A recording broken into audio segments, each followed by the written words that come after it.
Assalamualaikum warahmatullahi wabarakatuh. InsyaAllah hari ini kita akan masuk pelajaran 7, Izhar Mutlak.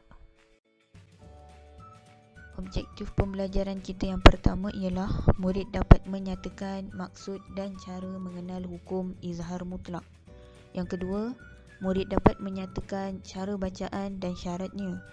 Yang ketiga, murid dapat menyatakan contoh hukum izhar mutlak.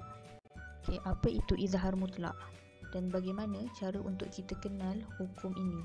Okay, hukum izhar mutlak terjadi apabila nun sakinah atau nun mati bertemu dengan huruf waw atau ya dalam satu kalimah.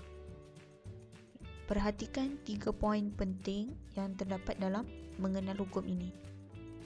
Okay, poin yang pertama, nun sakinah ataupun nun mati.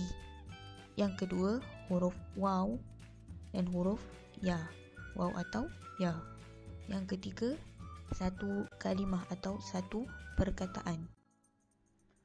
Perhatikan perkataan qinwanun. Qinwanun adalah perkataan yang mempunyai hukum izhar mutlak. Nun yang berada dalam perkataan ini adalah nun sakinah. Kemudian bertemu dengan huruf waw yang merupakan salah satu huruf izhar mutlak, dan nun dan waw bertemu di dalam satu kalimah.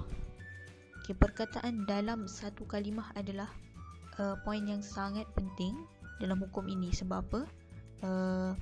Dalam satu kalimah adalah poin untuk membezakan di antara hukum idgham ma'al gunnah dan hukum izhar mutlak.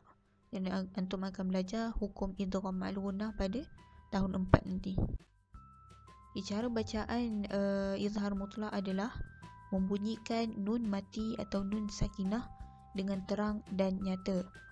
Cara bacaannya adalah sama seperti hukum izhar yang lain, sebab maksud izhar itu sendiri adalah terang, jelas dan nyata tanpa membaca dengan dengung. Ada 4 contoh izhar mutlak yang antum boleh lihat, dan ada 4 saja contoh perkataan yang mempunyai hukum izhar mutlak di dalam Al-Quran. Jadi jom kita lihat dan cuba untuk mari kita lihat 4 contoh perkataan yang mempunyai hukum izhar mutlak yang ada di dalam Al-Quran. Yang pertama, kinwanun.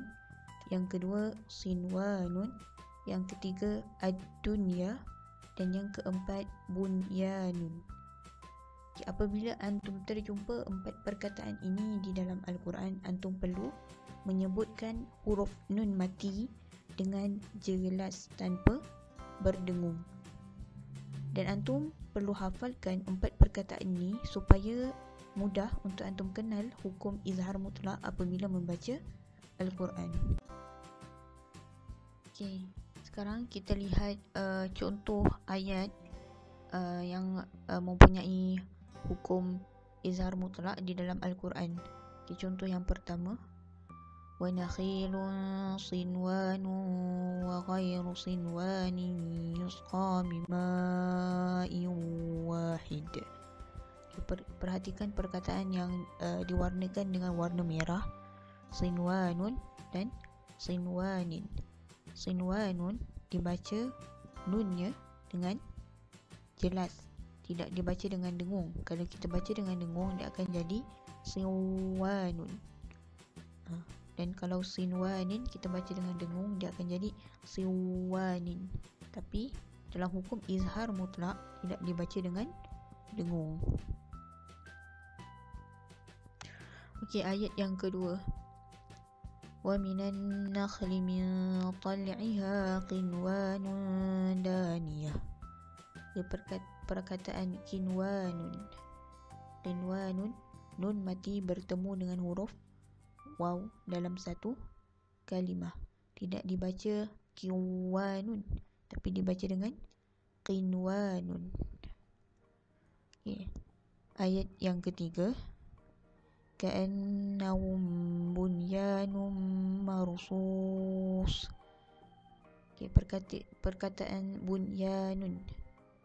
Okey, bunyanun tidak dibaca bunyanun, tapi dibaca dengan jelas bunyanun. Okey, contoh yang terakhir. Ulaika allazina ishtarawul hayatad dunya bil akhirah. Okey, perhatikan perkataan ad-dunya. Tidak dibaca dengan duya, tapi dibaca dunya. Jelas. Okay, Alhamdulillah, itu sahaja pelajaran kita untuk hari ini. Moga antum diberi kefahaman yang baik untuk memahami tajuk izhar mutlak. Jazakumullahu khairal jazaa.